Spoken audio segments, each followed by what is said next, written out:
for another Live Uncut. Take care of yourself. Don't slip and slide. Don't crash your car into a pole. Be well and be safe. See you tomorrow.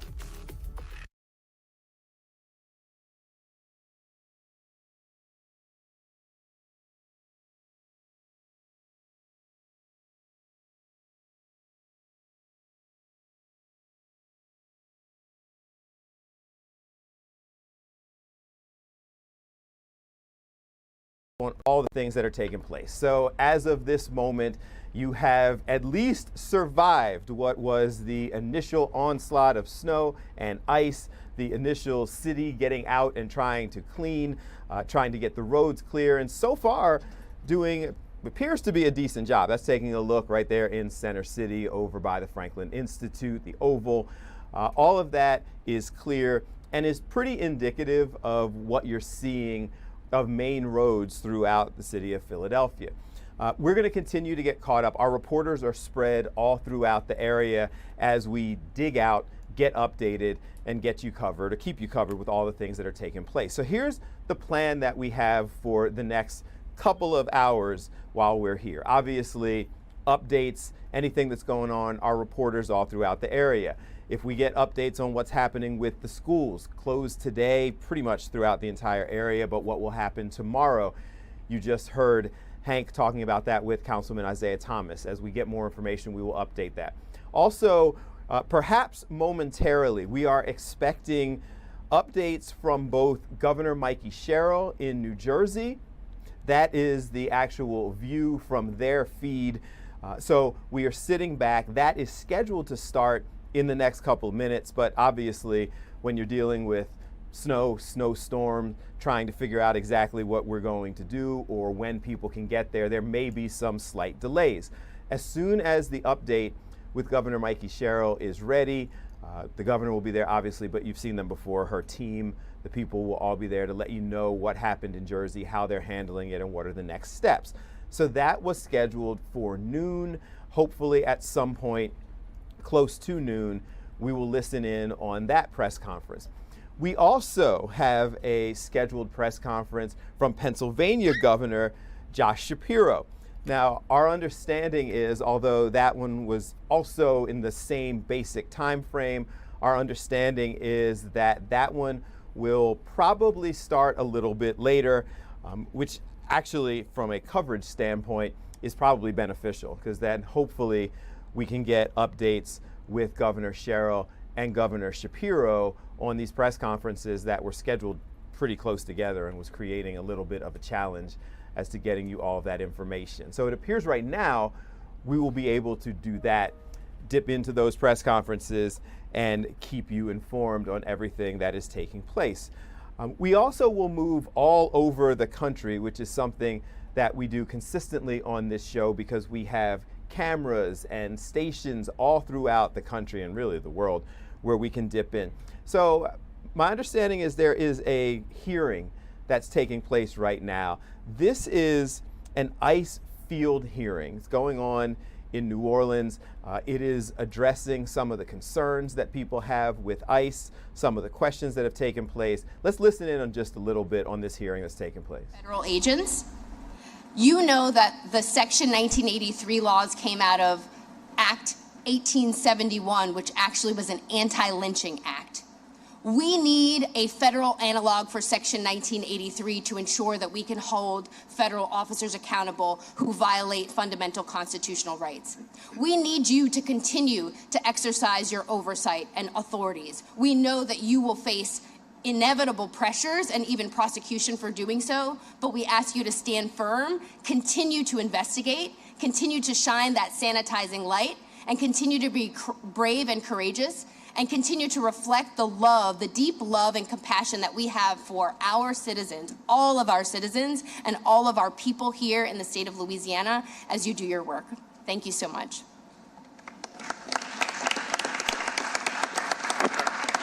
Thank you so much.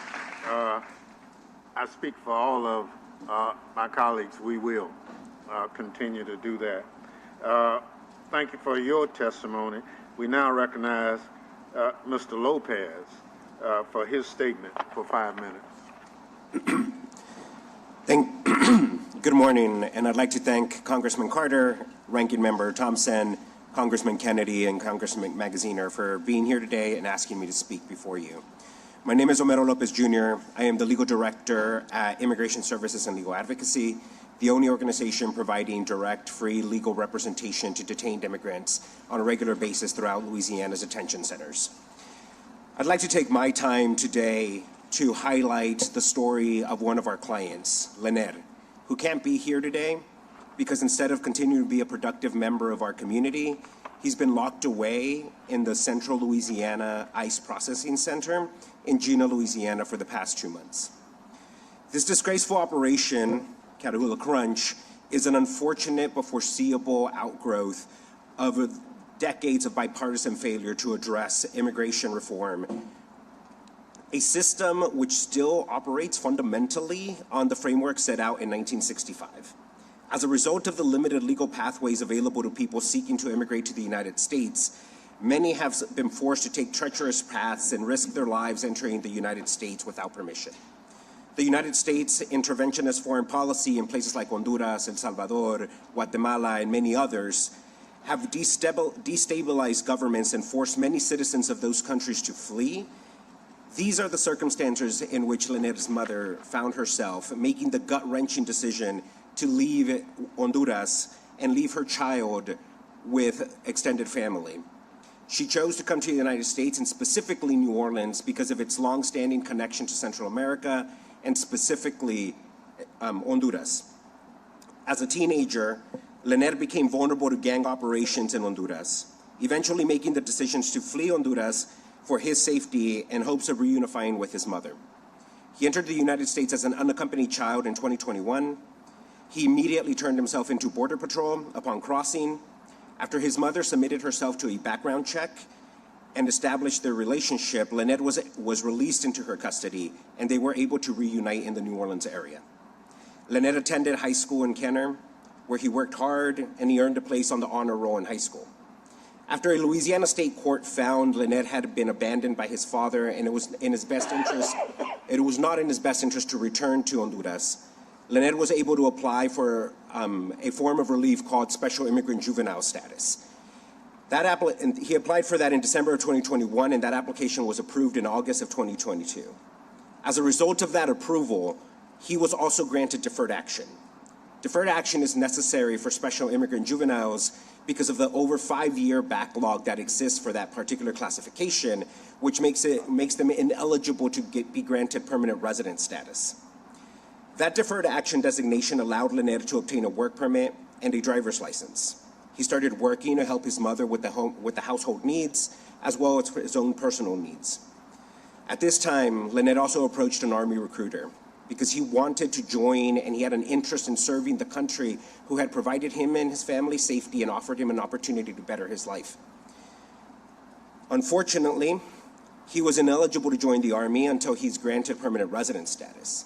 Nonetheless, for the last 3 years, Lener has remained in contact with that same Army recruiter, and he is willing to join the Army and serve his country as soon as he is eligible. On December 2nd, 2025, the day before the Catahoula Crunch was officially launched, he was arrested. Lener drove to work, as he regularly did. When he parked outside the restaurant, 2 uniformed Border Patrol agents approached his car and asked him for identification and his immigration status. Believing that he was protected because he had followed the process and he had documentation, he presented them with his driver's license and his work permit. The officers told him that was not enough to prove that he was legally present in the United States, and they shipped him away. Lener was sent to the notorious Central Louisiana ICE Processing Center in Jena, Louisiana, where he turned 22 just 2 weeks ago. This location has a history of racial injustice in Louisiana, as it served as a juvenile prison prior to serving as an immigration incarceration center of the Jena 6 in 2006.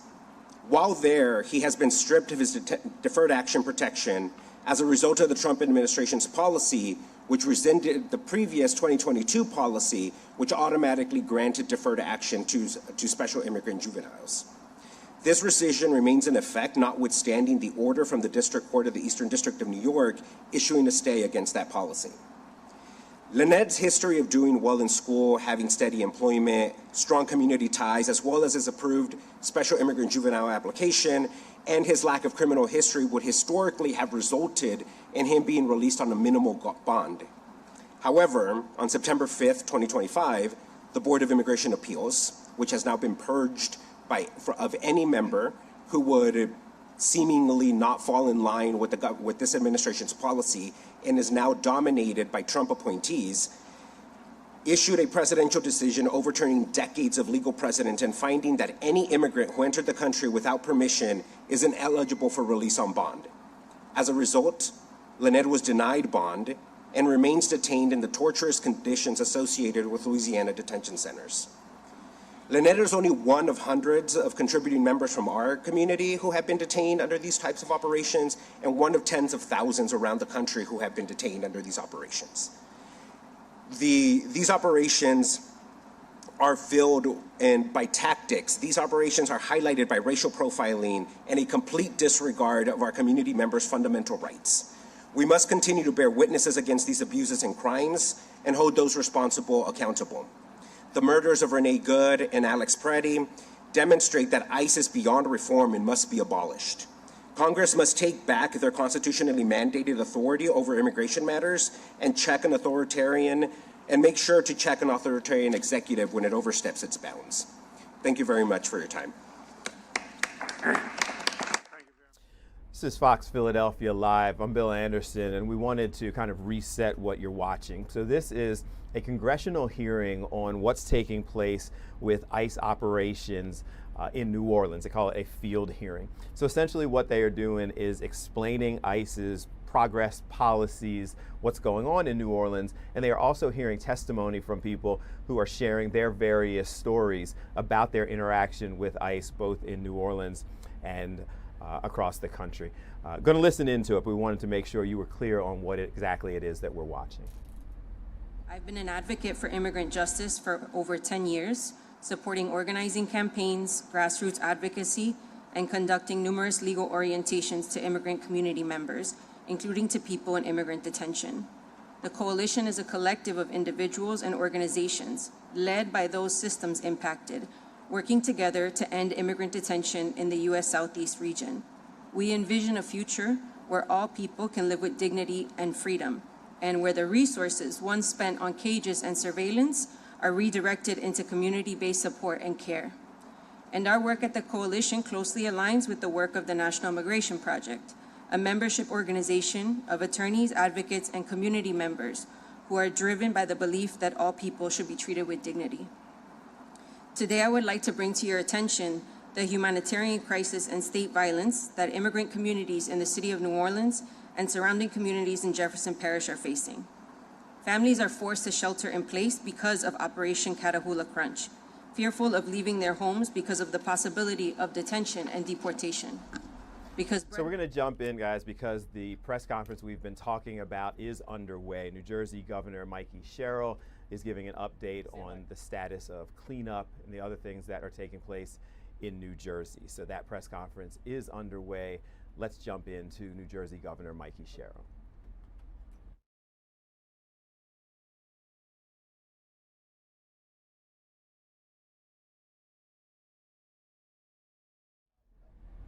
I'm Bill Anderson in the Fox 29 control room. For all of our people who have been watching on Fox Local, we welcome in our television audience as well. There's a press conference that's taking place right now. New Jersey Governor Mikey Sherrill giving an update on the status of snow cleanup and operations throughout New Jersey.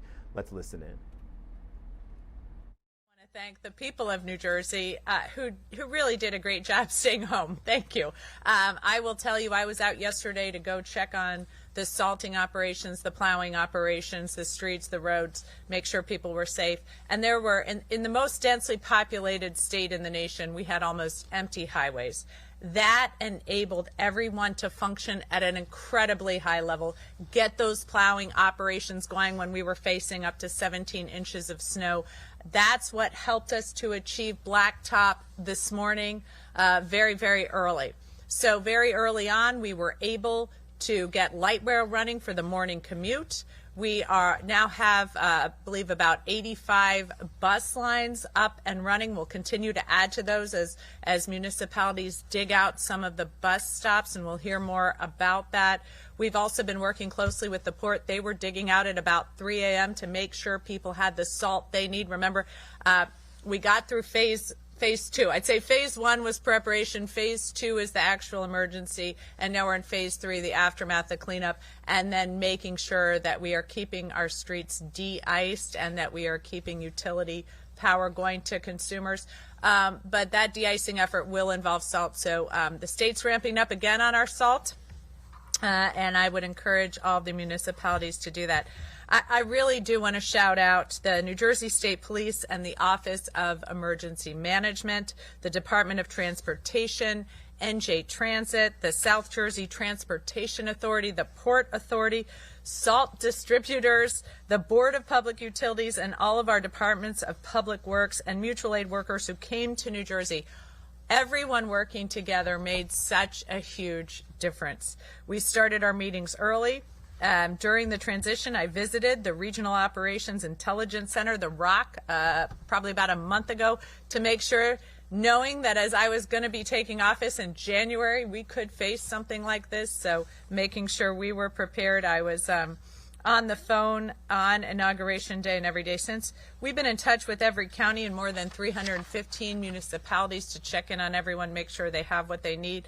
As we endured the worst winter storm in a decade, I declared a state of emergency effective on Saturday at 5 a.m. That was able to get all the resources that we needed. I'm declaring that over. That ended about 15 minutes ago at 12 o'clock because I think we've gone through the acute crisis.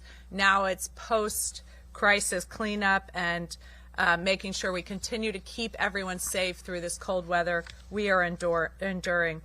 I will also let you know that we are continuing to bring up all of our transit. This afternoon we will see most of our train lines coming online. Some of them have already begun.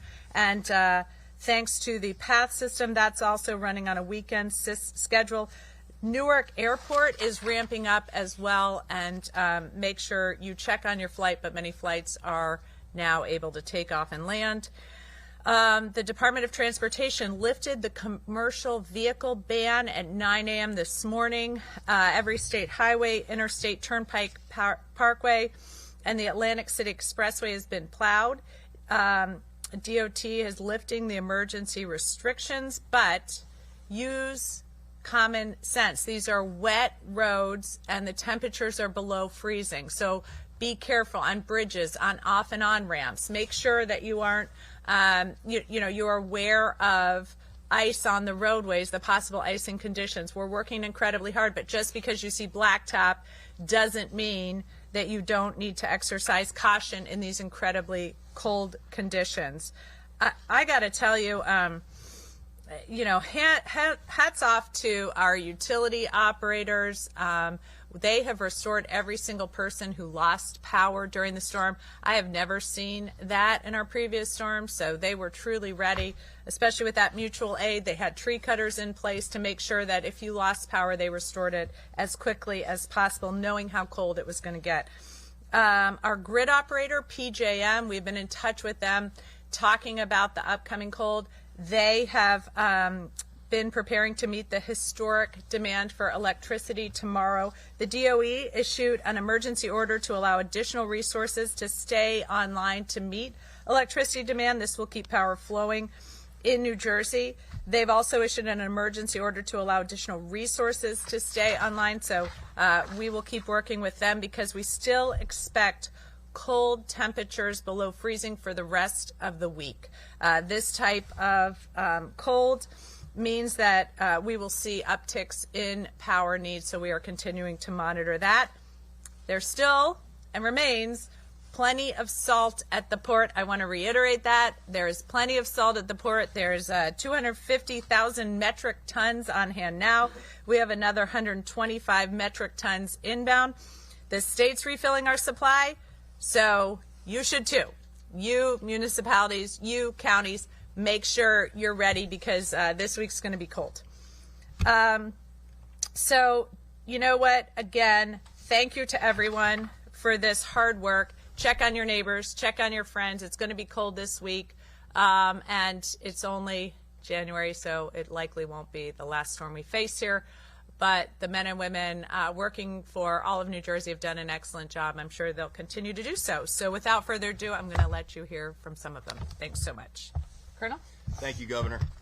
And the governor's thanking everybody, but I just want to thank her for her leadership. She jumped right in at the beginning of her administration with her and her team, so we greatly appreciate it. Thank you.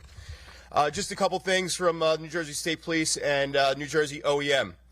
As we're receiving updates of conditions improving on our major roadways and throughout the state, I've ordered that the State Emergency Operations Center, the SEOC, change its activation to a level 3. We will be now enhanced monitoring instead of a level 2 in person. By doing this, it means that we can begin to slowly scale down extra personnel and specialized resources. We are still maintaining close contact with all of our counties and all of the county OEMs for any resources that they may need. We've seen a range of snow totals from 6 inches in Cape May to 17 inches up in Sussex County. From 6 p.m. Saturday, January 24th, until 9:30 a.m. this morning, troopers have responded to 206 motor vehicle accidents. Thankfully, nothing was serious. They also responded to 1,130 motorist aids. These are essentially flat tires, people that spun out, nothing serious. The storm may be over, but the hazards are not. Our roadway crews are still working to clear and salt the roadways. So we are asking that if you can, please stay off the roads and allow them to perform their duties. It is important for everyone to know that we are expecting extremely cold temperatures for the rest of the week. This can create slippery roadway conditions and potential power outages. It is important to know that you should also continue to monitor your local weather as conditions can change at any time. We're still in regular contact from the SEOC with the National Weather Service and continuing to get updated briefings hourly. The SEOC will also continue to monitor for any requests for state assistance from any counties or municipalities. Our patrols are still enhanced at this time.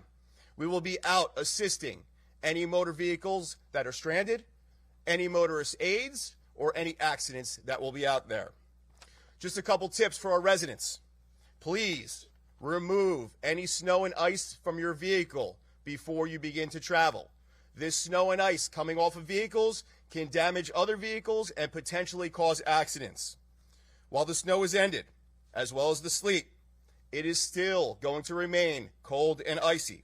Please continue to charge your cell phones. And as we always say, check on your neighbors. People are beginning to dig out now. Check on the elderly. Check on your loved ones if you're able to. We are a community here in New Jersey, and let's continue to do that.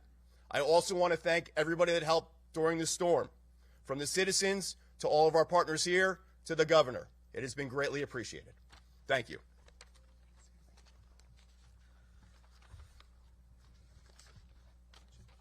Governor, I want to first thank you.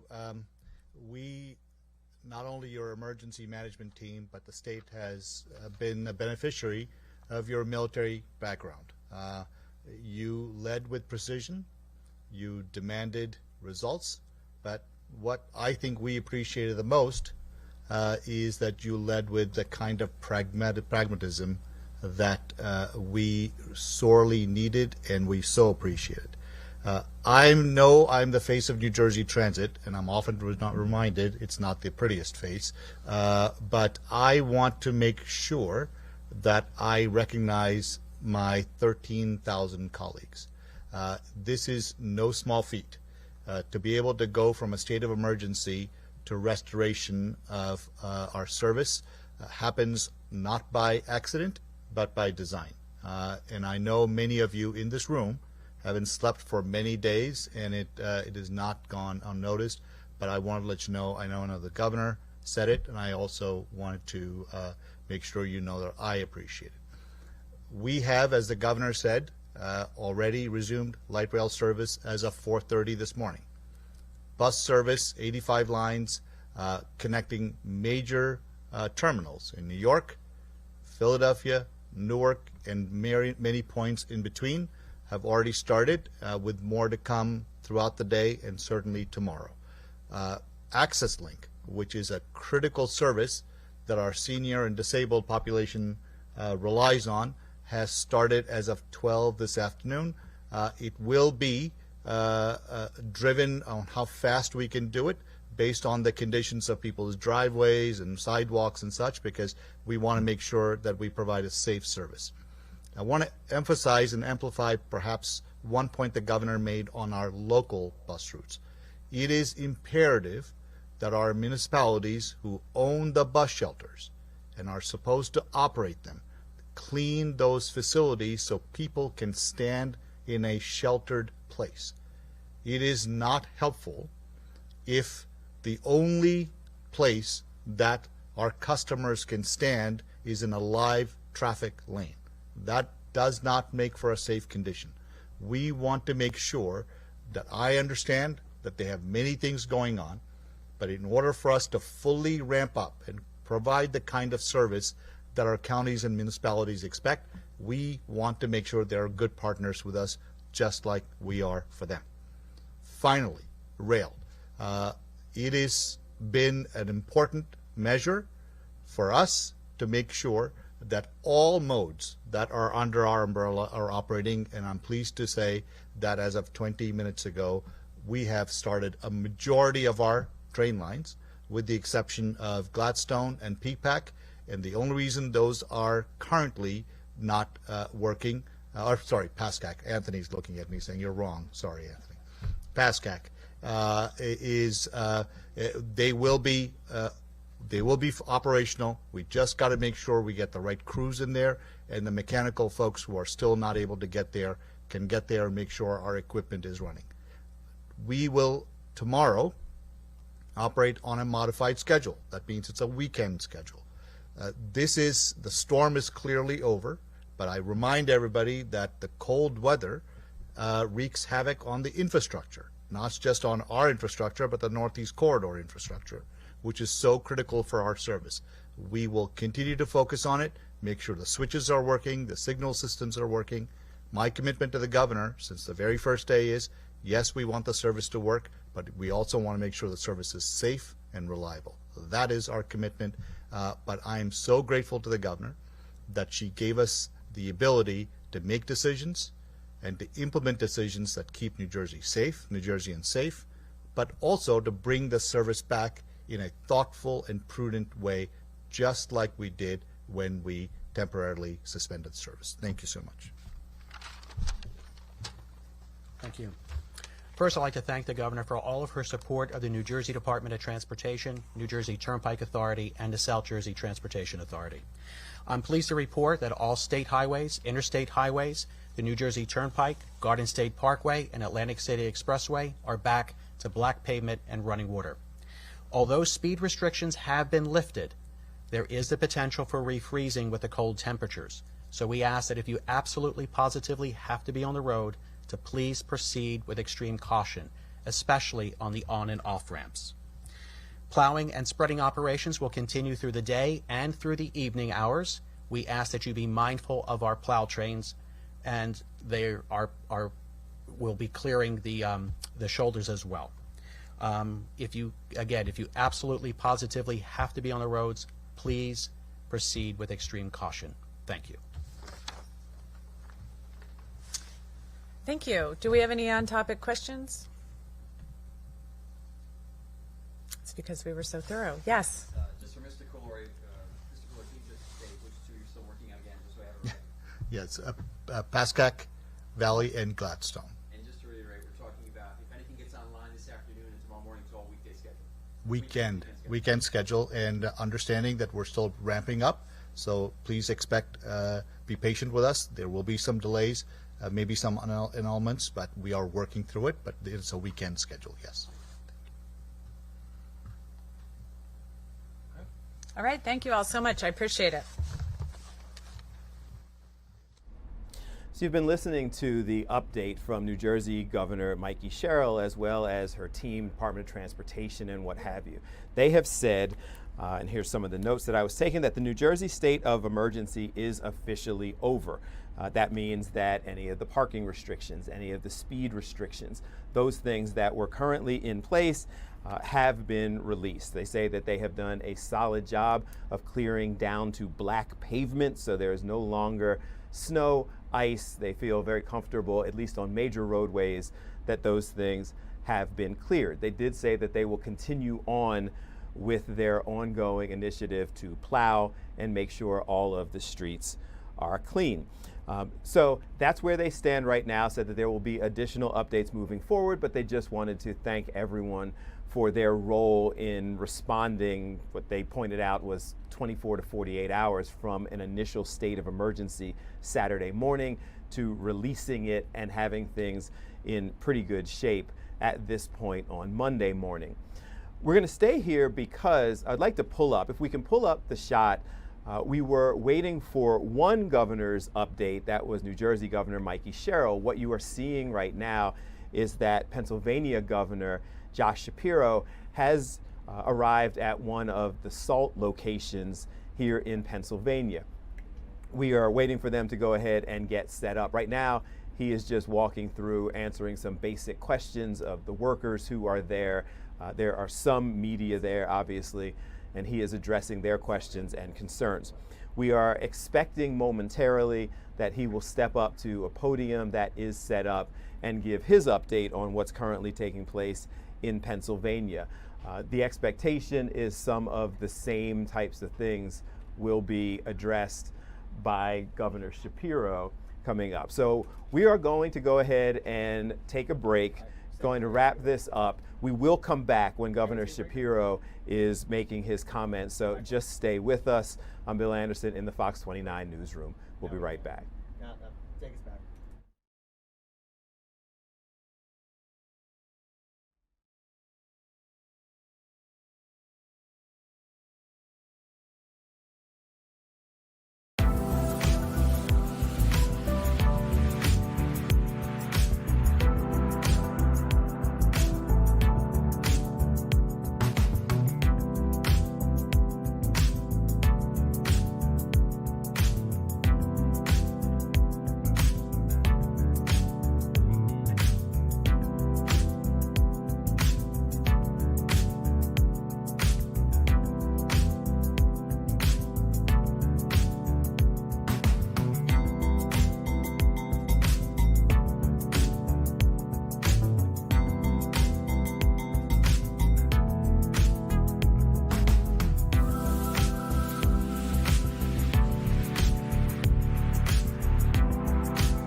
Welcome back to Fox Philadelphia Live here in one of our control rooms. So you were just listening to New Jersey Governor Mikey Sherrill, watching, as they gave an update on where we currently stand with the cleanup, the snow removal in New Jersey. That state of emergency has been lifted.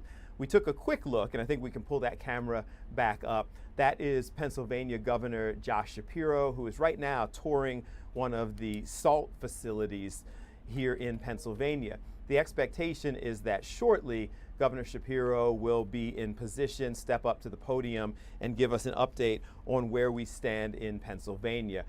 Right now, we were just listening in You can hear some of the questions. He basically is just taking questions from some of the workers there who have very specific questions: amount of salt, what is the ongoing process. But it looks like they are kind of walking over, trying to get themselves in position.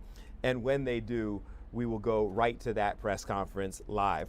We are getting some updates. So I am hearing so far, confirmed by one of our Fox 29 employees, who is also a parent, that we are starting to get updates from local school districts as to what their plans are going forward. So obviously Philadelphia is closed today, as are the overwhelming majority of districts in our area. But now people are waiting to see what the next step is, so where there'll be virtual training tomorrow. Will schools be open tomorrow? We have been told that Council Rock School District has announced essentially virtual training tomorrow. So they will still be staying at home, but you will have access to virtual schooling in the Council Rock district. So that is one of the updates that we have gotten so far. We also just got an update, and I'm sure that you will hear more of this from Governor Shapiro when he steps up and is ready to make his statement. But the state of emergency as it relates to Pennsylvania and the Pennsylvania Department of Transportation, the speed limit has been restored on all roadways across the Philadelphia region. So when you're in that state of emergency, when you are involved with the snow cleanup, they put this in place Saturday-ish morning to make sure people were getting off of the roadways, or into Saturday evening, I should say, getting off of the roadways. They allow the ability for the plow trucks, the salt trucks, and others to make their way through. They are pretty confident that they have mostly on all major roadways accomplished that, salting, plowing, and what have you. So the speed restrictions, emergency restrictions on all roadways across the Philadelphia region have currently been lifted. And I'm sure that we will get more information on that from Governor Shapiro. I also am looking at just updates from Burlington County, and we will hear more from our Joanne Pileggi. She is out in New Jersey and getting updates, but they are saying Burlington County Emergency Operations is still staffed, but is expected to deactivate at 4 p.m. today. So they are toning down the response as well. Public Works crews are expected to work continuously through the night, multiple shifts to address any concerns there. And the update also goes on to say that road crews have now used more than 2,000 tons of salt, 20,000 gallons of brine, and 10,000 gallons of calcium chloride. So that is the update with Burlington County and Emergency Services, and we will get more information from them.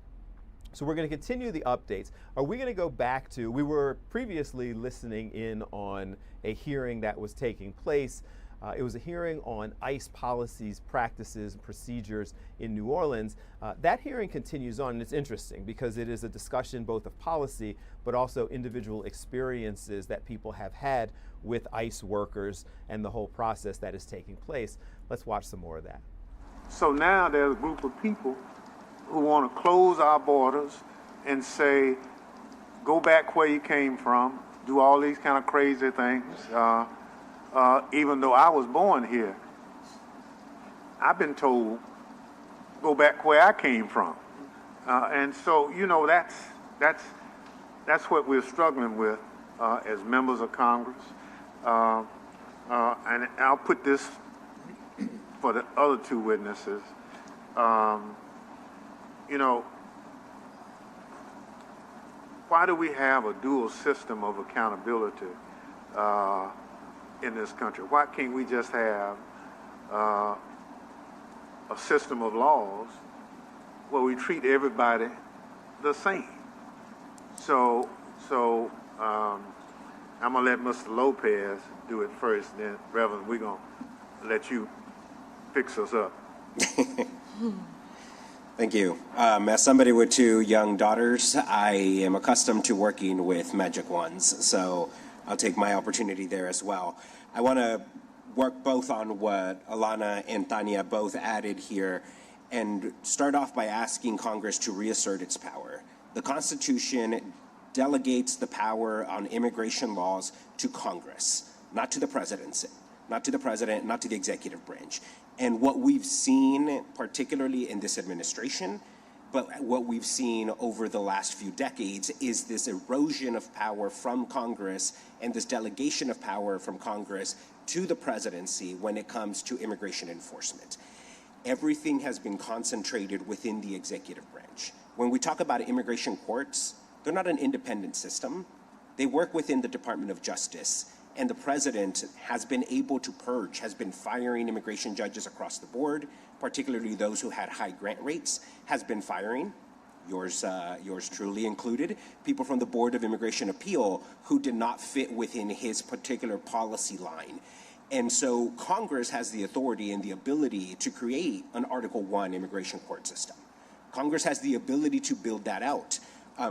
Building on what Alana was talking about regarding immigration representation for immigrants in these proceedings, immigrants are not entitled to an attorney.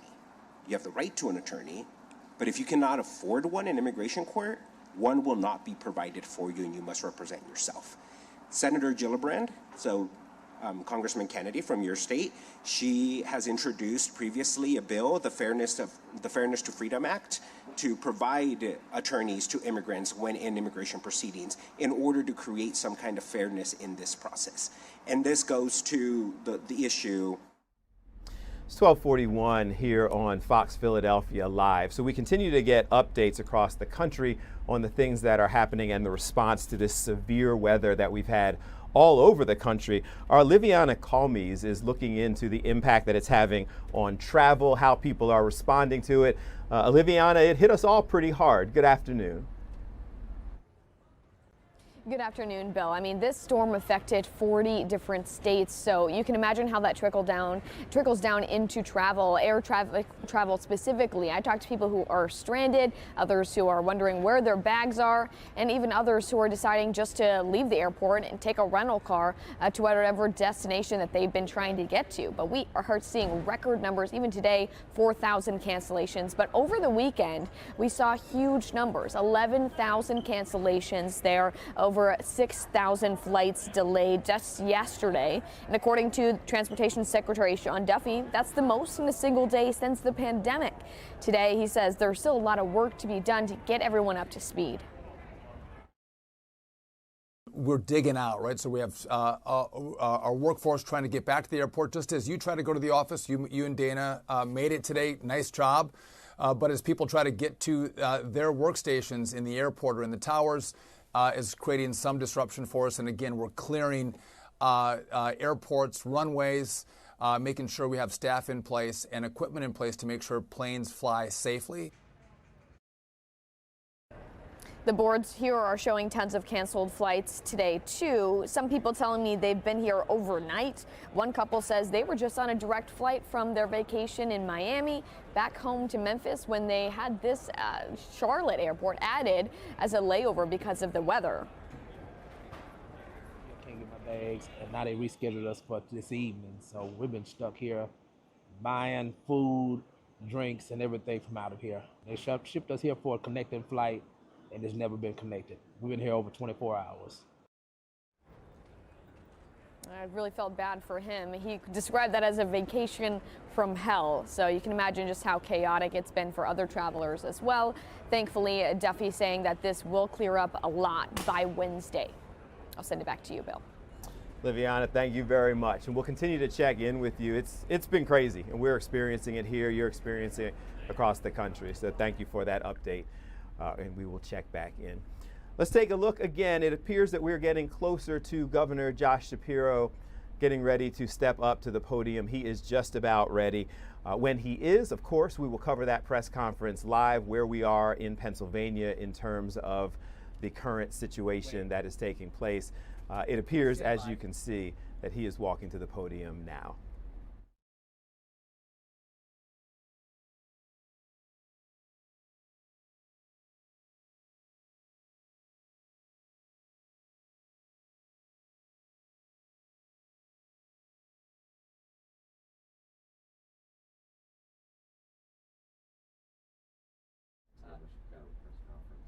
Once again, Bill Anderson here in the Fox 29 control room. So Governor Josh Shapiro has now approached the podium. He is ready to deliver an update on where we stand in terms of storm cleanup in Pennsylvania. Let's get right to him.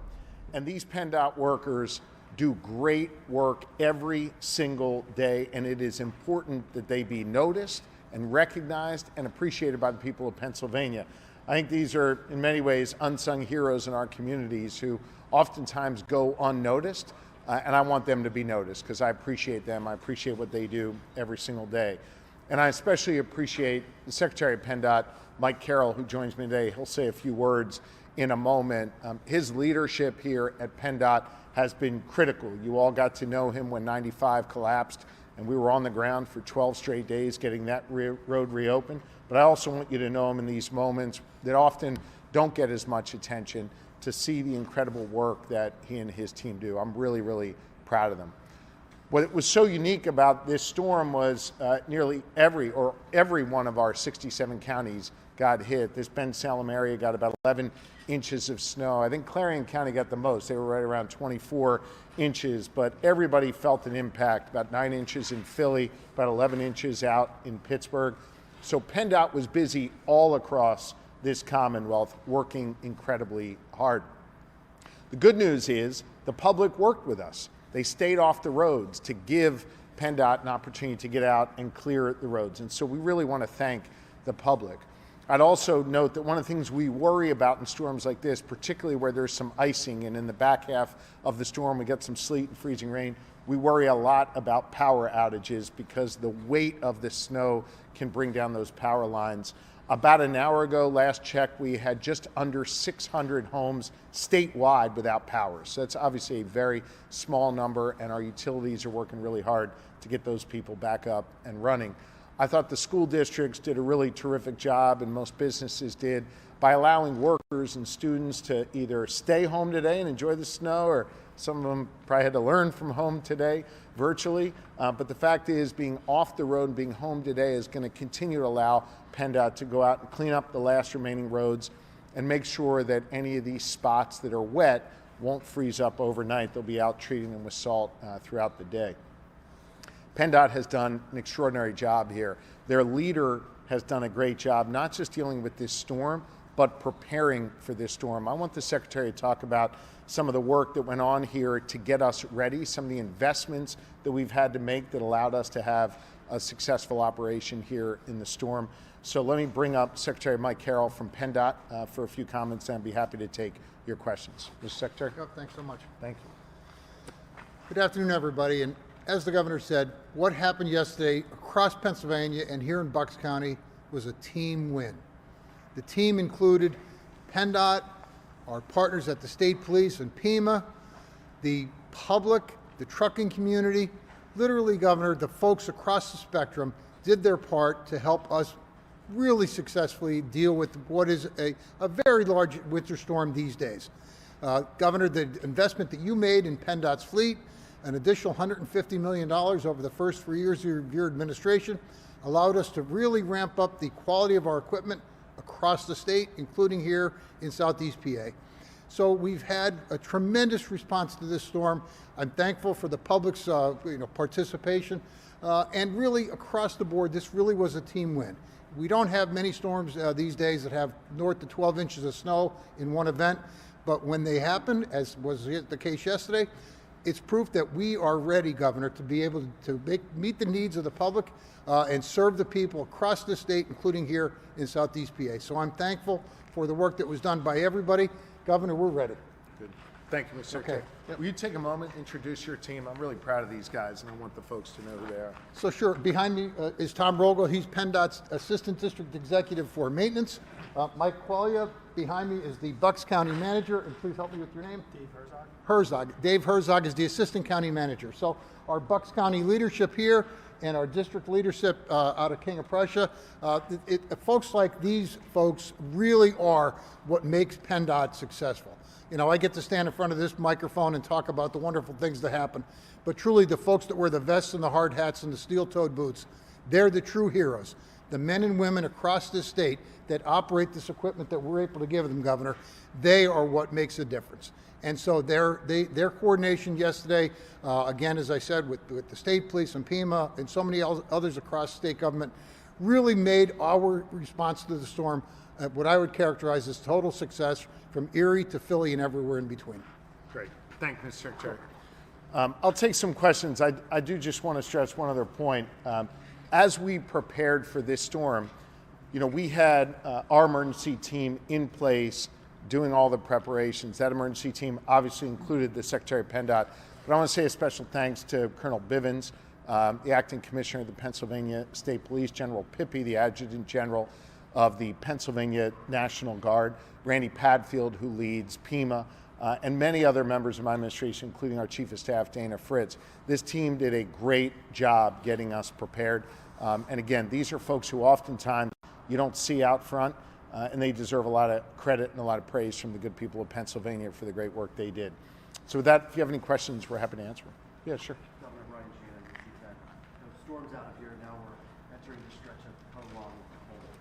In New Jersey, the new governor, Mike Fitzgerald, last week signed an executive order freezing new utility rate hikes to combat rising costs. People are going to be having their heat on for a long period of time. What's the Commonwealth doing to help people stay warm and combat these rising prices? For sure. I mean, in terms of staying warm, we're working closely with all the utilities to make sure the power stays on, and it stays on for everyone, particularly those who are low income. That's thing number one. Thing number two is, I think you've seen, I've been very aggressive at holding PJM. They're the ones that set rates and work to coordinate 13 states to drive out the power, holding them accountable for price hikes. In fact, they wanted to raise prices on Pennsylvania consumers last year. I sued them and won, and we were able to stave off about an $18 billion price increase across those 13 states. We're continuing to work with PJM to bring down costs. Just last week, I was with a bipartisan group of governors at the White House, where we joined together state and federal government to be able to hold down prices going forward. Next week, I'll be delivering my annual budget address, or State of the State address, where I intend to talk about next steps we're going to be taking in this effort to be able to curb utility price hikes. And I believe that we will be able to show very concrete next steps in that space. I don't want to get too far ahead on this, but last week I had all of the utility leaders from across the state in my office talking about some concrete steps they can take to remove some junk fees that appear on people's bills and other things that are contributing to higher costs for Pennsylvania consumers. So we've made real progress. We've stopped the price hikes that PJM wanted, but I'm not satisfied. We've got to continue to cut costs for Pennsylvanians.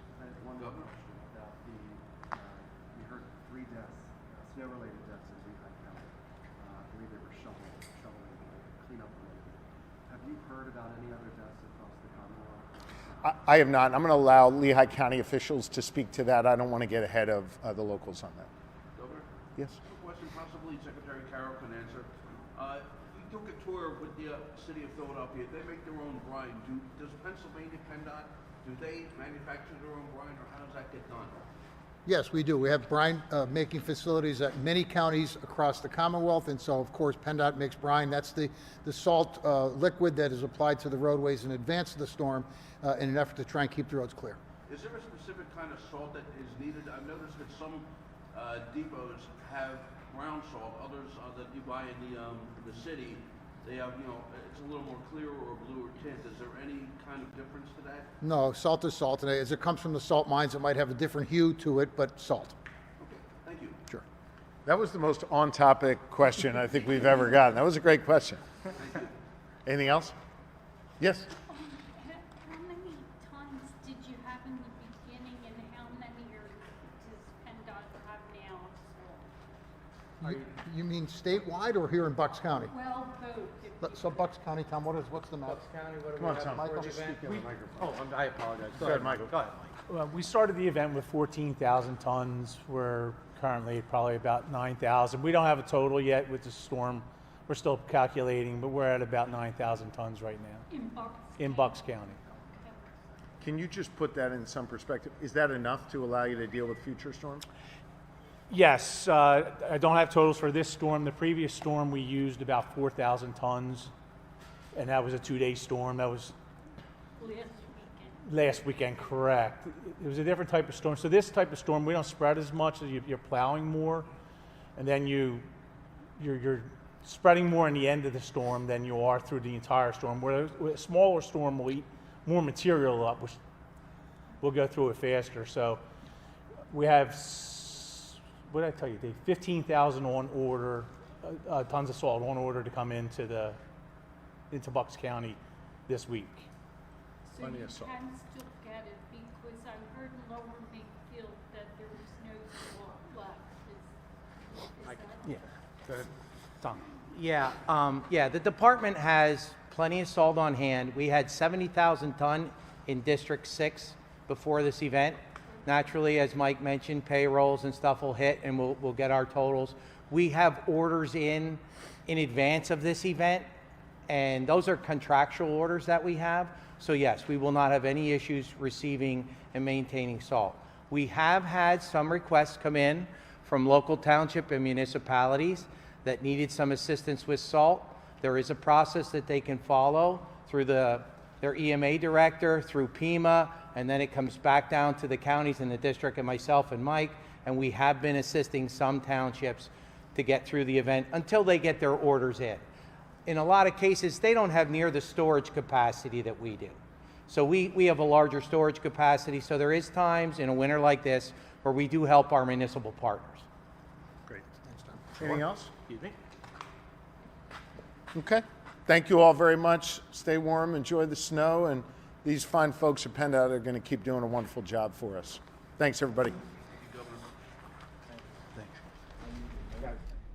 You've been watching Governor Josh Shapiro as well as several heads of local organizations and facilities or outlets giving an update on where we stand with the cleanup here in Pennsylvania. Some of the keys from that, he said that in terms of power loss, we actually are doing fairly well, just under 600 statewide with no power. That is a really small number following such a significant storm.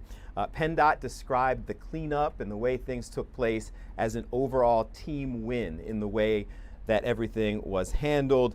They also addressed the fact that because it's going to be so cold going forward, they are working closely with utility companies and others to make sure that people continue to have power, specifically those from low-income families not getting cut off in this moment, not losing power at a time when they absolutely need it in terms of heat and hot water.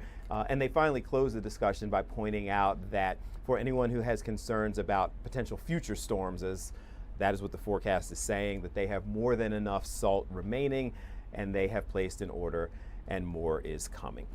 So we're going to leave it there. For everybody who's watching on TV, we're going to get back to our regularly scheduled programming. If you were watching on Fox Local, stay put, quick break, and we will be right back to you.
Fox Philadelphia Live. I'm Bill Anderson here in the control room, getting you updates on things that are going on all over the city, state, country, and yes, the world. And the thing that people are mostly talking about right now, major snowstorm made its way through our area. Obviously, some as low as 4 to 5 inches, some as high as more than a foot.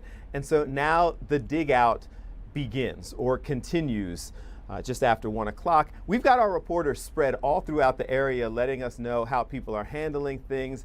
And our Kelly Rule has made her way out to the burbs. So Kel, we all made it into work, but how are people handling it? So I will tell you that we were in Malvern, and Malvern, according to the National Weather Service, got about a foot of snow, so one of the harder hit areas. Main roads, I'm sorry, yes, Malvern, sorry. We were in Paoli earlier, and now we're in Malvern. Main roads look great. We did not have any issues on main roads, and even, now we're in a neighborhood, and you can see getting through the neighborhood is fine, but I'll show you right here, like this driveway, for instance, the issue that we're seeing people run into, and I even had this issue leaving my house today in the suburbs. The snow plows, which did a great job. I mean, the street looks great here, but they plowed up to the driveway. So they're blocking the edge of the driveway. So people not only have to shovel their driveway here, which would look like they did do a little bit of work earlier, maybe yesterday, but then you have a couple feet here, looks like, kind of blocking to get out. And that's going to be a lot of work to clean up. So we have some neighbors here that have their snow blowers out. I was curious if the snow blowers would still be effective with that layer of ice on top. And it sounds like, it looks like it's working pretty well. But for those that are shoveling and don't have the luxury of a snowblower, I've been told that it's tough. It's heavy. You kind of got to chisel away with maybe a snow shovel first to get that layer of ice up and then use your snow shovel. I know my husband, speaking from experience, broke one of our snow shovels this morning because he was trying to just use that. And with that layer of ice on top, it was tough. So you kind of have to chip away at it first and then shovel. And certainly, if you're going to be out doing that today, be careful because it's a lot of work. But snow blowers have been affected. And again, if you have to head out anywhere, I know they're saying not to at this point, but main roads really look great out this way. It's just people digging out and clearing out their homes, and they have a lot of work cut out for them. Kelly, it was interesting because we were just listening to Governor Shapiro talking about the progress that has been made. And a lot of times officials say that we did a good job, we got all the roads plowed, and but I saw the same thing when I was making my way in, and that has been your experience. Like, you're actually seeing it on the ground, that it looks like they've done a pretty good job. Totally. And we're in a neighborhood right now. This is very much a back road, side road, not a main road by any means. And it's clear, not even slush or ice really on the ground. So they did do a great job. I'll tell you what, the worst I saw was right around our station. that looked a lot worse than what we're seeing out this way, and they got hit harder. I know there's, the city, there's a lot to tackle there, but so far out this way, at least Chester County speaking, we're in Paoli as well, haven't seen any issues. We're going to head over to Collegeville area, possibly skip back as well, and we'll see if it's a different story out that way. One other thing, Kelly, before you left, you and I were talking because I had a similar experience with the snow. I was out multiple times yesterday trying to take it off in layers. It is the type of snow, if you're just now tackling it, that people need to be careful. It can be dangerously heavy, correct? Yes, really heavy. And you know what?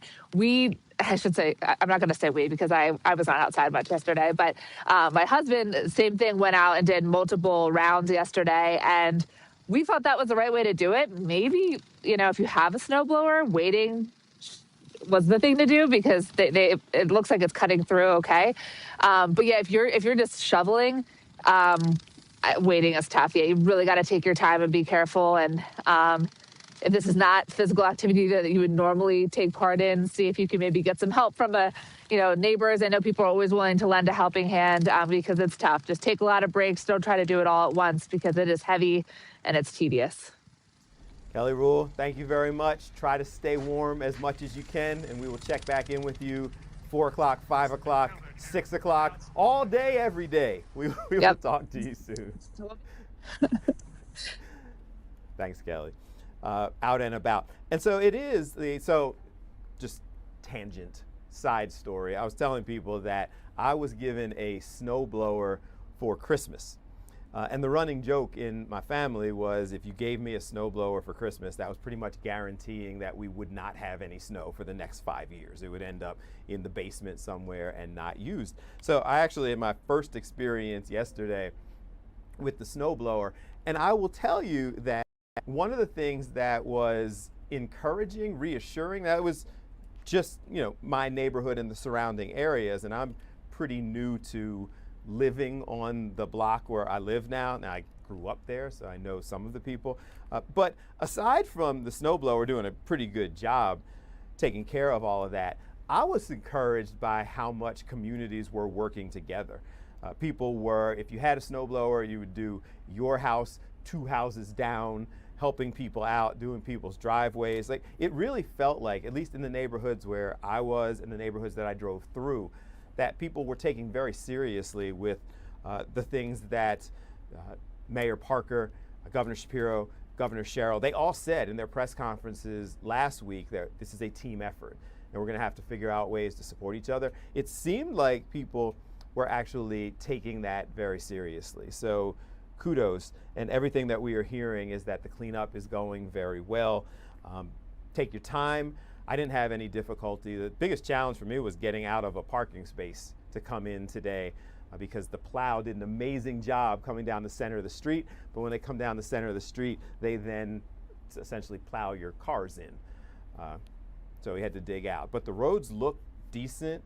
A lot of the side roads were cleared. All the major roads seem to be cleared. So no reason really for you to go anywhere today unless you are a first responder or essential worker.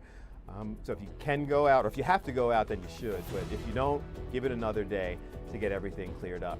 This is Fox Philadelphia Live. Take a break. We'll be right back.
Fox Philadelphia Live. It's about 1:08 here in the Fox 29 control room, getting you caught up on all the things that are taking place all over the country, really, sometimes internationally. And one of the things that we keep going back to it, we're talking to our various reporters, we've gotten updates from governors into states. And Kelly Rule was just talking about trying to deal with shoveling all this snow that got unexpectedly heavy as the ice fell on top of it. We mentioned that it was dangerous, but that's just a layperson's perspective, so we decided to get an expert. Of course, our Dr. Mike agreed to jump on with us. First of all, good afternoon, sir. Always a pleasure. You know I love you, and I'm there for you, my friend, even though I did shovel some snow this morning. Luckily, I did not have any kind of cardiac event, so that's good. Dr. Mike, you don't have a snowblower? Like, I envision you like driving around on like a little plow to clear your driveway. Well, you have to understand, I'm rarely home. So this is a rare occasion. The office was, no one could get there this morning. So I was left to my own. But I have as you were mentioning, I have a wonderful neighbor that has a big plow and did that. And the problem this morning was not only the snow, but the ice. And that made it very, very challenging and very heavy, which explains why. Did you know this? That heart attacks from snow shoveling in the winter months account for about 7% of all cardiac events. So you have a heart attack, 7% of those during the winter months are related. And it's not just on the day or two of the storm, it goes for about 8 days after that. When people shovel snow, and by the way, 90% are men that have this happen, all right, their blood pressures can go up to over 200 systolic, and their heart rates go up to about 97% of their maximum heart rate. So this is nothing to play with if you have underlying coronary disease, and that's why we see this phenomenon. So, Doc, what is it? Is it just, I mean, obviously, no pun intended, but it's a perfect storm of, cold intensity that we didn't necessarily anticipate? Like, what's the reason that it leads to that spike? Well, these are folks, you have to understand, Bill, that people who are out of shape, people who have underlying coronary disease, people that don't know that they have coronary disease, all of a sudden, they're the macho man, they're Arnold Schwarzenegger. They go out and they start shoveling. And in this kind of weather, one, it taxes you. Secondly, it gets your heart rate up. And thirdly, you're really doing something that exerts a lot of metabolic equivalence, if you will. And so if you're out of shape or you're in trouble to begin with and you don't move around much, you go outside and do this, you're a time bomb waiting to happen. So the solution, and you talked about your neighbor. I experienced a lot of it with my neighbors. I actually have a snowblower, so I was going up and down the block trying to clear as many of my neighbors who may be a little older, their walkway as well. But is that the solution? Just understand that you may be limited, try to get help, maybe pay some of the neighborhood kids, or kind of do it in small doses? Well, all of the things you just mentioned are appropriate. Look, before anyone when they come to my office and say, I want to exercise, they're getting a new, it's a new year and they're going to get a New Year's resolution. The first thing I do, generally speaking, I do a stress test on them. Or, as you know, I do more sophisticated testing, like a cardiac calcium CAT scan. And that way we have inside information, we have intel as to whether or not there's a problem. Because I don't want anybody going out there that hasn't moved their butt for the last 10 years. They're out of shape, they have high cholesterol, and then all of a sudden they're going to go and shovel because they have to. That's a recipe for disaster. So if you're one of those people or you have a history of underlying significant coronary disease, get somebody to do it. Pay somebody. Get a neighbor with a kid that's looking to make some bucks and let them do it. And that way you're A-OK. And everybody is out there trying to hustle and make a couple dollars these days. So you could pay somebody, and then a word to the people who are out there and able, check in on your neighbors. They may need a little bit of help. It doesn't snow that often, knock on wood. You can step up and help your neighbors this time. Dr. Mike, we love you. Always a pleasure. I love you, man. You keep rocking and rolling. You got it. You the man. Appreciate you. That is our Dr. Mike giving an update. It really is something to pay attention to, guys. I think a lot of people, and Dr. Mike made a really interesting point. You may be someone who's not especially active. It doesn't snow all that often, and you see neighbors out and about, and you're like, I got this. Like, I can go ahead and handle this. Be careful. Listen to your body. It, again, very cold. It is deceptively heavy when you're out there trying to clear the snow. Your heart rate can spike. So listen to your body. Don't do it if you don't have to. Understand you don't need to be a superhero, as Dr. Mike was saying. It is, what time is it, guys? Looking over at the clock. It's about 1:15. So we're continuing to move around and get caught up on all the things that are taking place. Where are we going next? So we have, the hearing continues on. We're expecting a press briefing coming from the White House. You can see that they are there getting everything set up. That could be any number of topics, and it generally is when you have the White House press briefing. So we will jump in on that. We've got more of our reporters who are going to update you on the snow cleanup in various areas. So essentially, if it's happening, we got you covered. Just sit tight. We'll be right back on Fox Philadelphia Live.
Fox Philadelphia Live here in one of the Fox 29 control rooms. So 4 o'clock every day, I do a show on Fox 29 and Fox Local called Behind the News. We give you a look at all the things that are taking place. We bring you all of the news and the updates, but we also take you behind the news and everything that is going on. Excuse me. I was asking if this camera could turn because I wanted you to be able to see. We have a bunch of monitors and things that are all over here off to the side here. The folks who are here, we've got a team who is helping pull all this together. And then you can see JP right there in the hat showing you all of these different monitors. I show you that because our Chris O'Connell, who is up next, we were sitting here joking because all of our different reporters are out in the field. They have to turn the cameras on, so they're aware of the fact that their cameras are on. But we see a lot of different things going on as people are getting ready to go out and do their story. So we had Chris in full-on cleaning the camera mode, and like your somewhat limited technical skills in terms of getting the camera ready to go, Chris, were shining through. Good afternoon. Good afternoon. Did the viewers catch what I did? No, the viewers did not see it. It was just us in the control room. Okay. Good. Good. Well, let's fill them in. I had to clean my lens, and it was nasty, so I cleaned it. I will leave it at that. Hey, guys. Good afternoon, everyone. Good afternoon, Bill. We are up in the northwest section of Philadelphia, the Cedar Brook section. We are at the intersection of Williams Avenue and Rumford Road. There you go. And we have been all over the city so far this morning, Bill. We have been in Center City, Old City. We went down to South Philadelphia. We've went up to Manayunk, and now we're here in the Cedarbrook area just to see, getting a pulse of people as they dig out and specifically drive out of the roads. Take a look at the conditions behind me. You see, it looks like they're trying to get it done. Most of the main roads, and like I said, we've been driving around all afternoon. Most of the main roads are passable. They're in decent shape. But you get to the secondary and kind of tertiary roads, they're just snow and ice covered. You see it. People are slipping. They are sliding. You see behind me, I believe someone's been stuck there in the middle of the street. Actually, let's go down there.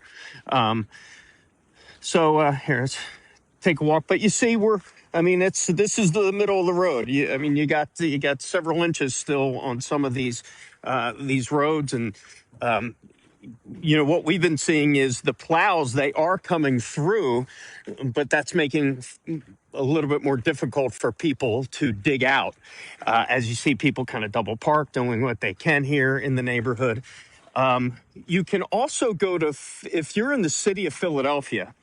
And we're going to bring this up later. You can go onto their website and you can see how many times a plow has been down your street. How you doing, guys? Live on Fox 29. How's it going? All right, how you doing? You digging out? Yeah. Is this car stuck? Nah. No? Okay. These guys are digging out here. So if you go on the city's website, you can actually see, and they track the plows. And they have 600 or so plow drivers and contractors out on the roads. And you can see if your street has been plowed, has been treated, has been kind of dug out. But you can kind of see, the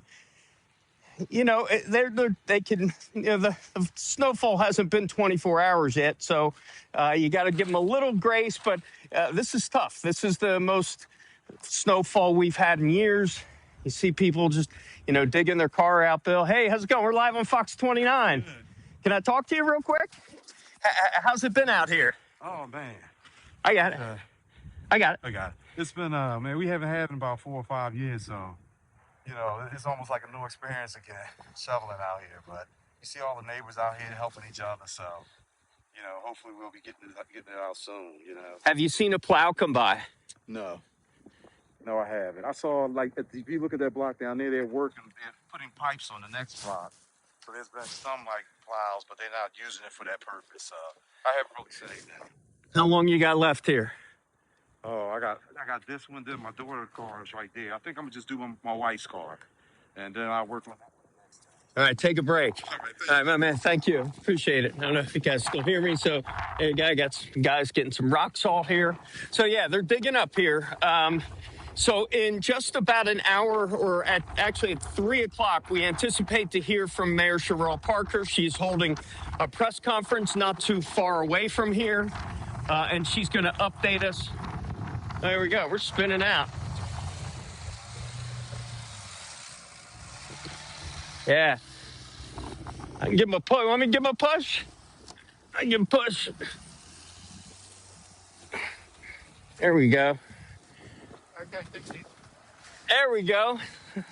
That's full service, Bill. That's full service. Look at you, Chris O'Connell, champion of the people. Bill, actually, it's not the first time I did that today.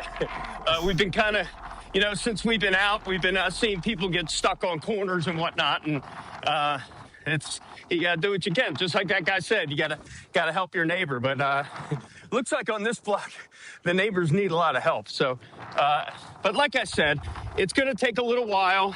But I know people who live on blocks like this, and as we're down in South Philly, which is not great either. Stuff's going to freeze tonight. If not, it's going to continue to freeze for the rest of the week. So, and I know you've probably heard some of the early forecasts for next weekend. So we might be in for it for a while, but right now it's just a matter of digging out, thawing out, helping your neighbor, trying to get the things back to normal and things back on the road. But still frozen out here. Of course, we'll have Mayor Sherrell Parker and the city's response to this coming up at 3 and 4 o'clock today, Bill. Chris O'Connell, thank you very much. We appreciate you out there helping the folks out. That's good work by you. We will check in with you again in 4 o'clock on Behind the News. I'll be back. So we were talking about the police commissioner, obviously, last week, was talking about the no savesies rule in Philadelphia. Like you don't own the parking space even after you shovel out 12, 15 inches. And I pointed out to people that I just recently moved onto a block where I park on the street. I don't have a driveway or a garage anymore. Pretty residential block. Like people are all very friendly and respect themselves. But I was curious, so I'm sitting here. I don't even think we can pull it up because it's on my phone. But I'm sitting here looking at my Ring camera security, trying to see. Well, I'm not going to put everybody else's camera. But I was trying to see. So I shoveled my car out today so that I could go to work. And I was trying to see if anybody has taken my spot yet. So that you see there's people out there who are cleaning off cars and whatnot. But right here is the spot that I shoveled out. Right here. And so far, it's still there. We'll see what happens. There are people who, now most of the people on my block who I interact with didn't have to go to work today. No, so they're still in their parking spaces. Some of them have driveways.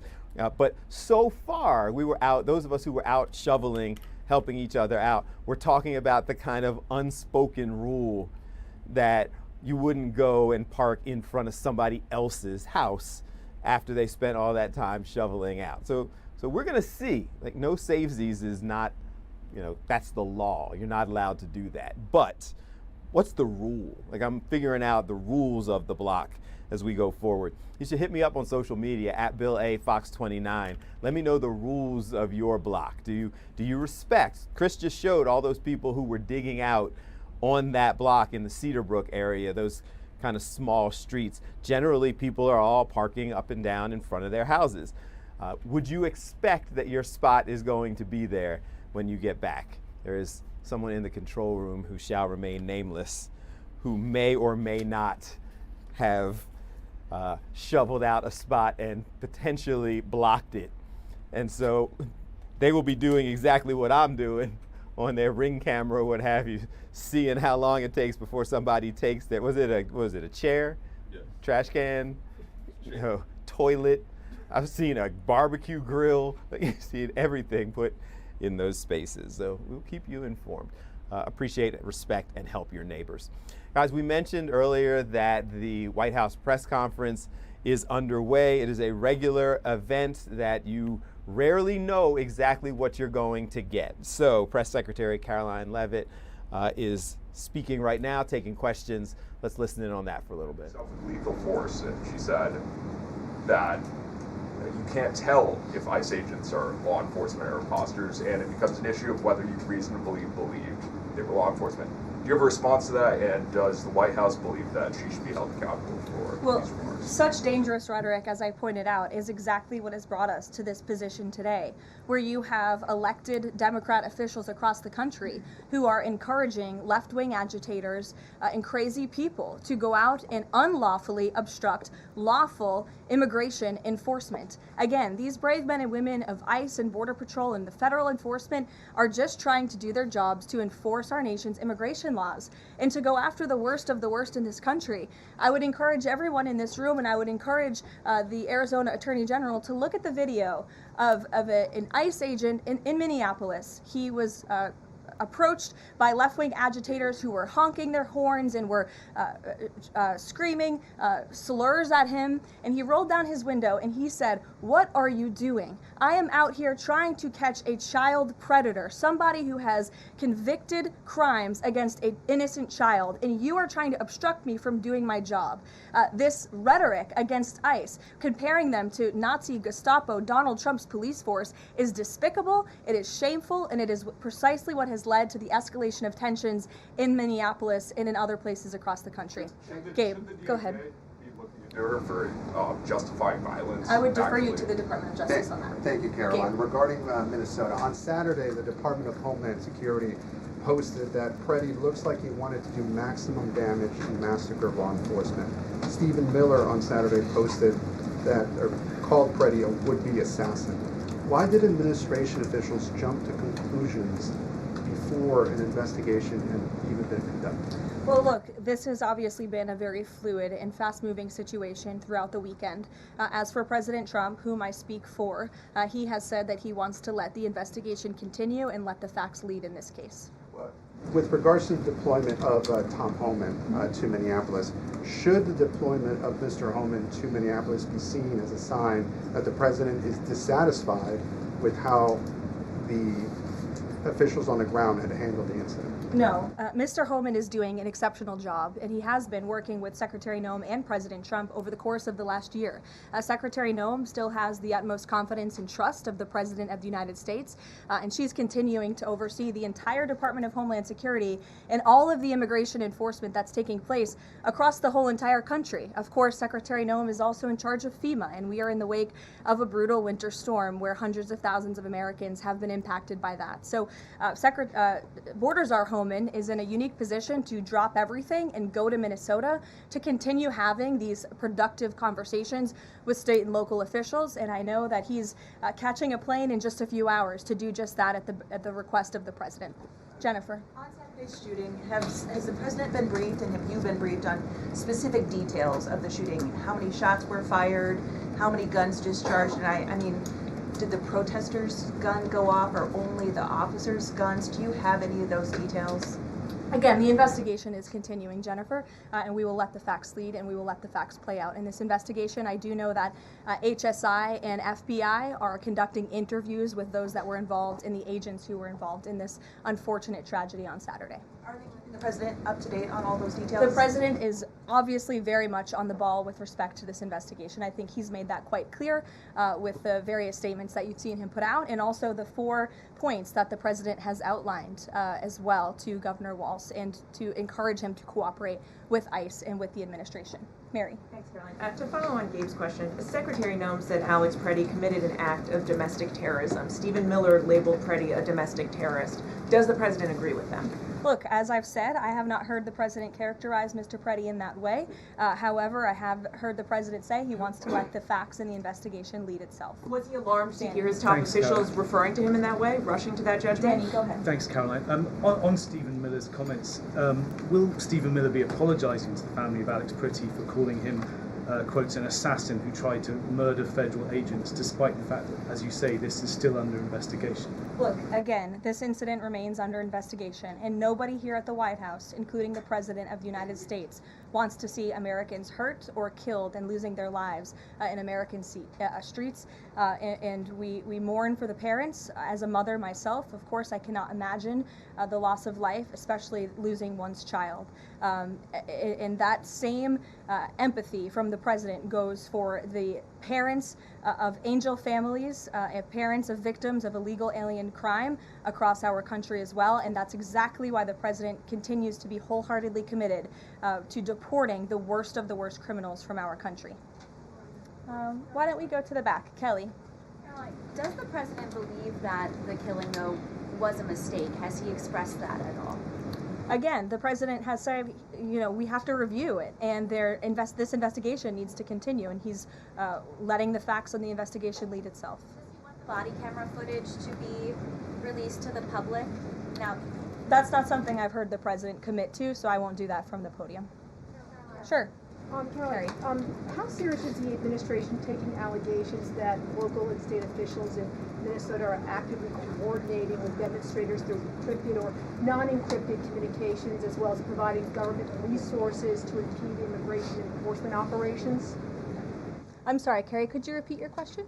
How serious is the administration taking allegations that local and state Minnesota officials are communicating with demonstrators to basically impede immigration officials? Well, we've definitely seen active organization amongst these left-wing groups, Carrie, and it is something that I know the FBI and the Department of Justice are looking into. Again, it is illegal to unlawfully obstruct lawful immigration enforcement in this country, and these agitators are making it nearly impossible for ICE to do their jobs and for federal law enforcement to carry out the will of the American people to deport the worst of the worst. I would just encourage everyone to please imagine in this room, all of you come to the White House every day to report on the President of the United States and the administration. You come into this briefing room, you walk through the gates of the White House. Just imagine if there were left-wing agitators or agitators of any kind who were in your face, who were doxing you, who were harassing you, who were physically threatening you, who were biting off your fingers in the case of two Border Patrol agents we saw this past weekend in Minneapolis. That would make it very difficult for you to show up and do your job here at the White House every single day. That's what these officers in Minneapolis are facing. That's why the president is calling on Governor Walz and Mayor Frey for these three very simple and common sense points of cooperation so that ICE and local law enforcement can work together. Again, we are just asking for police to be police. And if you ask any law enforcement agent or official, they want to be able to work with their federal counterparts at the state and local level and vice versa. Caroline. Thanks a lot, Caroline. Two questions. One is looking forward. The role of Mr. Homan.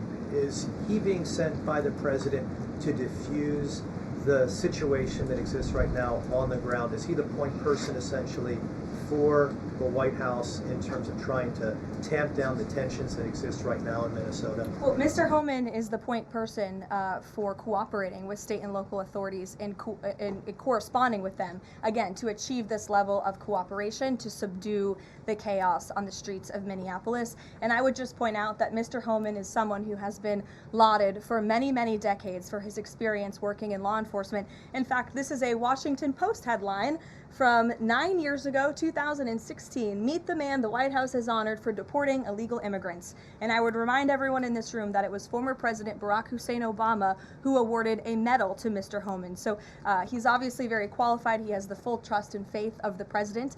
He will continue to have these meetings in the hopes that ICE and local law enforcement can cooperate and work together to have successful immigration enforcement, as we've seen in almost every other state across the country. Caroline, secondly, Caroline, can you talk a little bit about tomorrow's trip by the president? You've been listening to the White House press briefing. Obviously, the overwhelming focus of the briefing, at least the part we listened to, was what's going on in Minnesota, ICE agents, protests, and the government's involvement in trying to get more information, working together with law enforcement.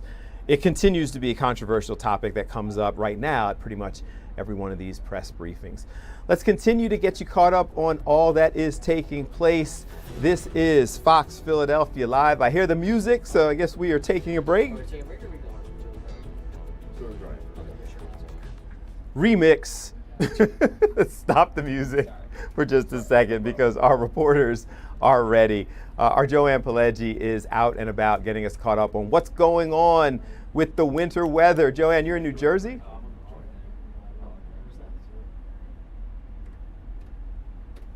Ecuador, going from the White House to a beautiful lot of white snow here in Morristown, New Jersey. This is called Stokes Hill, and just look around. Hey, Brian, you want to take a shot there? I mean, this is the place to be the day after a major snowstorm. I mean, it's just pure fun. There's nothing else to describe it. I was able to borrow a sled from this young lady right here. What is your name? My name's Tallulah. Tallulah. What brings you here today? Well, I thought the snow was like really good for sledding, and this hill is really big, so. Are you kind of bummed out you're not in school today, or what? Bummed out about what? I knew I'd get that face out of you. What grade are you in? I'm in 6th grade. Okay. So is this the place to be or what? I mean, it appears to be. Yeah, there's just a lot of people on it, so you can kind of run into them. Yeah. All right. Thanks a lot. Thanks for letting me borrow your sled. I want to grab it before we go off because I'm going to take a quick ride down. And this is Ben, right? I remembered your name. How you doing, Ben? Good. Yeah, what's going on?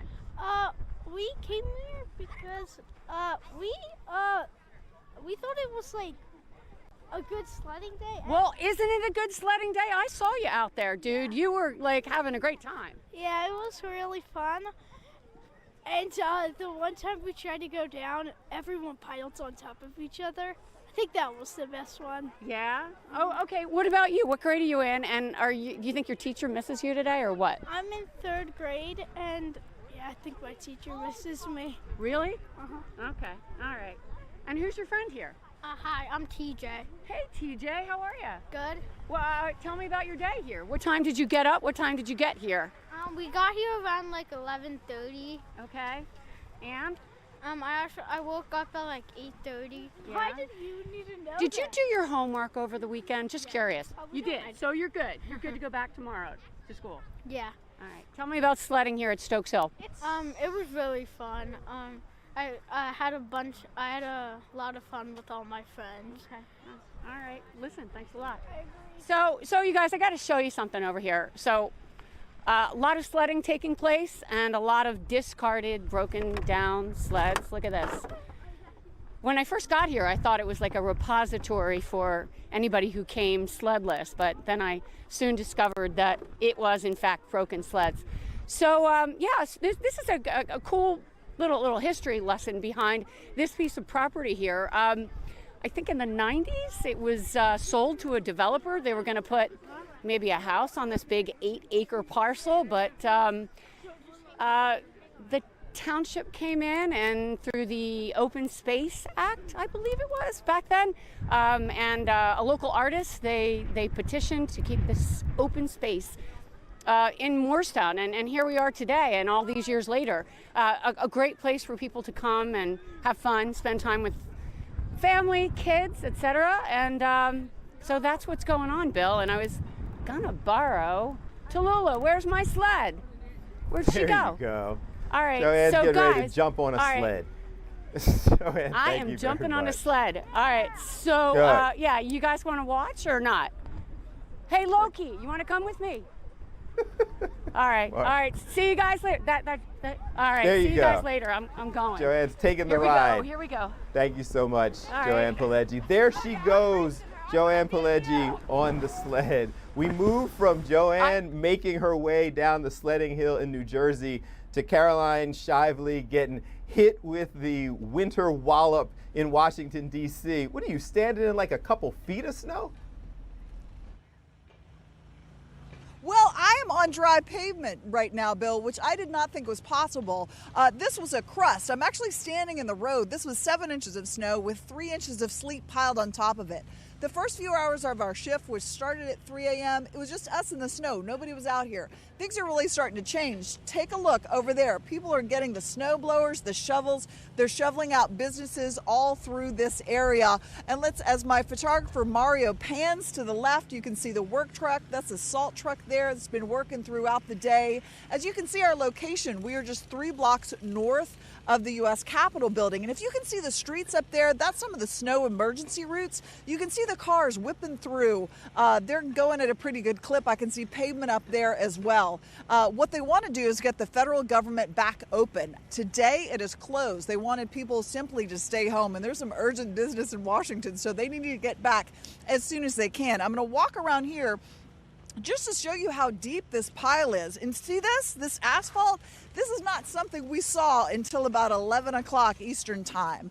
I'm also talking about the Mike Misery Index. Mike Kettleberger is our producer. He has to drive from here all the way to Baltimore. We had 7 inches of snow here piled on with that sleet. They got more than 11 inches of Baltimore. So he is going to have to be driving this massive truck up those snowy streets back home. And this, we're helping him out. We're trying to clear some of that snow, but that's a whole lot of ice that he'll be driving through coming up when our shift ends in a couple hours. Bill, back to you. Many years ago, Caroline, I went to school in Washington, D.C., and you being there knows that D.C. doesn't always deal well with snow. So this is going to be interesting. We're terrible at it. I appreciate you. Thank you very much. You stay safe. We appreciate you giving a little bit of a look.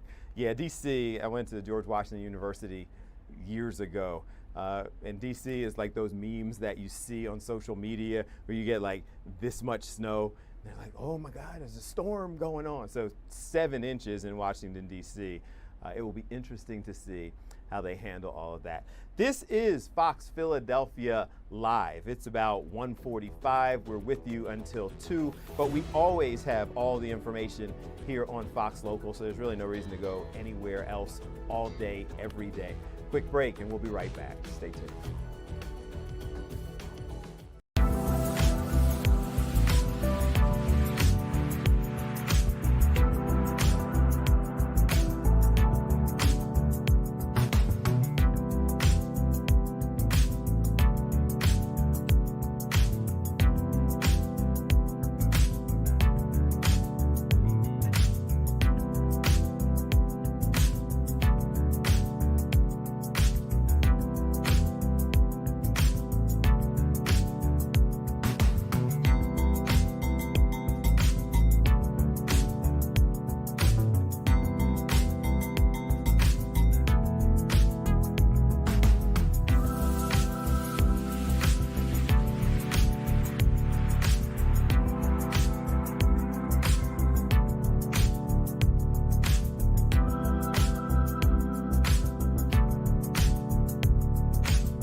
Fox Philadelphia Live as we take a look at the aftermath of this snowstorm that we've had that has transitioned into this. So that's the Schuylkill Expressway, the Schuylkill River.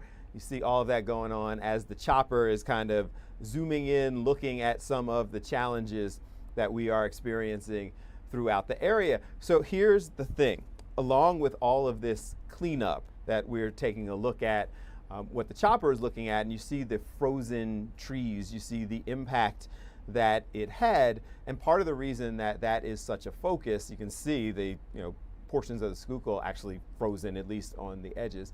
The reason that that is an ongoing challenge is because, as has been pretty well documented, stated by all of our meteorologists, the Weather Authority, is that it is not expected to be above freezing for the rest of the month. Which means that today's the 26th. So 5 more days at least, there is no expectation that any of the freezing that you're seeing, any of the challenges that we are facing, anybody who is shoveling out your car or what have you, the snow's not going anywhere. So you shovel it out, it is going to be there, it is going to continue to freeze overnight, single digits in the evenings, and below freezing throughout the entire day. So plan accordingly. That's part of the reason that we're showing you these shots, that and the fact that it's kind of a pretty shot to see all the things that are taking place. But you also can see off to the right how well, what a great job that they did in getting those roads cleared. Because that looks like absolutely pavement, does not appear to be especially frozen. Not a lot of cars out on the road, obviously, as people are doing the smart thing and staying home if they can. But things moving along pretty quickly. It is 1:48. So that rather spirited White House press briefing is continuing. We're going to listen in a little bit more to see where we are with that right now. Of peace with respect to the rebuilding of Gaza, which is another historic accomplishment for this president. So thank you all very much, and we'll see you in Iowa tomorrow. And just that fast, we dipped in as they were leaving. So you can see that is an ongoing process, somewhat controversial in terms of these White House press briefings these days. It went from largely ICE focused. For the overwhelming majority of that hearing, they were answering questions about ICE, obviously tragedies that have taken place in Minnesota, what's going on with the ongoing investigations and partnerships between federal law enforcement and local law enforcement. And then it transitioned towards the tail end to Gaza and that ongoing conflict. So a lot to stomach and a lot to try to wade through in terms of the White House press briefing.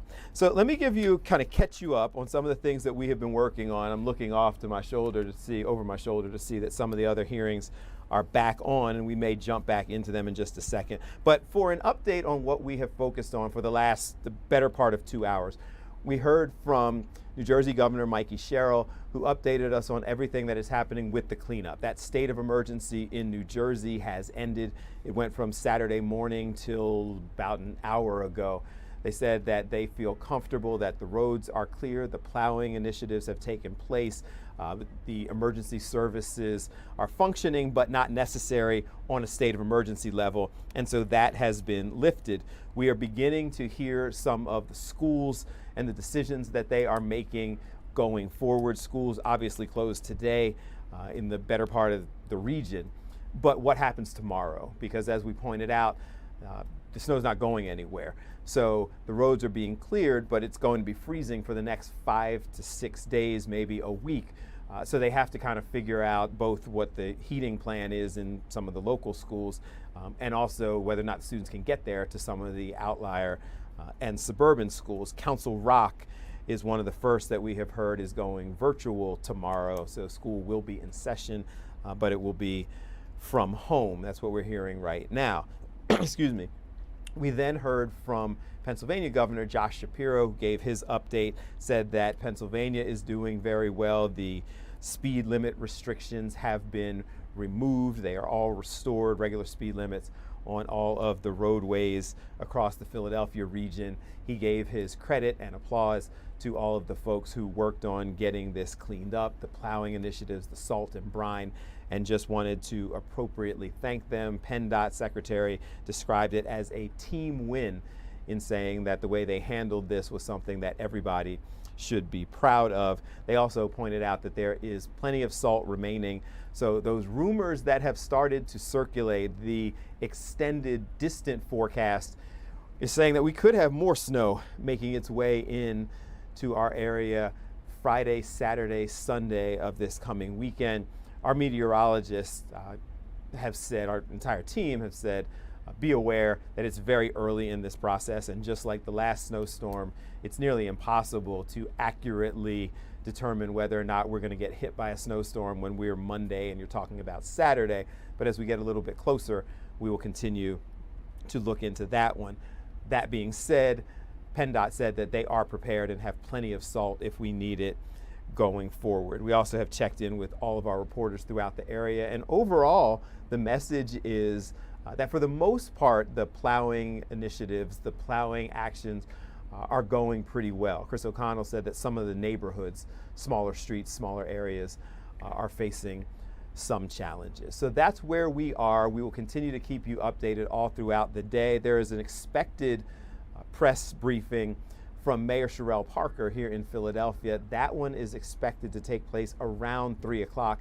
We will cover that here on Fox Local, of course, on Fox 29 as well. So I continue to say there's no reason to go anywhere else. If it is breaking, if it is developing, if it is happening in real time, we will get it to you here on Fox Local. Let's take another break, and then we will come back, reset, wrap up. This is Fox Philadelphia Live, and I'm Bill Anderson.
Philadelphia Live here on Fox Local as we continue. So this is another shot from our chopper that's making its way around the area, kind of giving updates on what people are doing. You can see the folks in the area trying to dig out. And this is that ongoing discussion that we've been having. So on streets like that, if you dig the car out, you get out from in front of your house or wherever the car was parked, should you be able to come back home to that spot still being there? Now, the law says no. The law and the police commissioner was very clear that no savesies is the rule of the land, at least in Philadelphia. Some other areas, actually, I've been told that there are some places that allow you 24 to 48 hours to stay in that spot after you shovel it out, which would do nothing in a circumstance like this where it's not expected to melt for a week. But would you expect that your spot will still be there? I'm guessing that you see the work that these folks are putting in to digging that spot out. That car, you know, it's going to come back to residential neighborhood right there. If you do all that digging out, you come home and somebody else is in that spot. Like, I get it, it's the law. You're going to be furious after spending, what, an hour plus to go ahead and dig the car out, especially if it's one of those neighborhoods and you can. This is a cool shot. You can see all of these snowed in kind of neighborhoods as people try to clear. But especially if you're somebody from the neighborhood who got together and tried to dig out the person in the neighborhood who may not have as much help, particularly the seniors and those types of individuals. What does this person do? The chopper is always catching some. So is this person playing with that random cat or a dog? Just sitting there in the snow. It looked like they were working out in the snow. I hope that person's okay. Oh yeah, it looked like they're building a snow.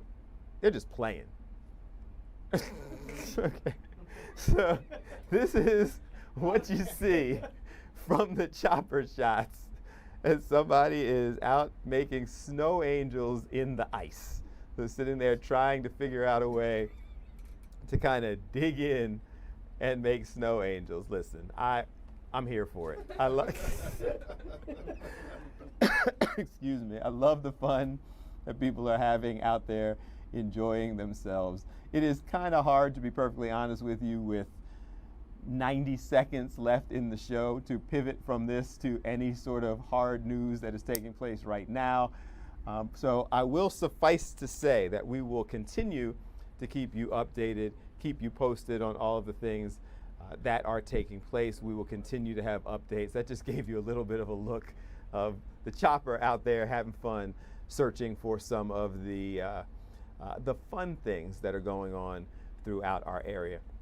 Just about time for us to wrap this up, folks, but I go ahead and remind you again that press conference is expected in just about an hour. So when we have that, we will be live on Fox Local and Fox 29. That's expected to be the City of Philadelphia's briefing. That is one that people in our viewing area should pay close attention to, because that likely will include not only what's going on in terms of the cleanup, but what's going on with the schools and so many other things.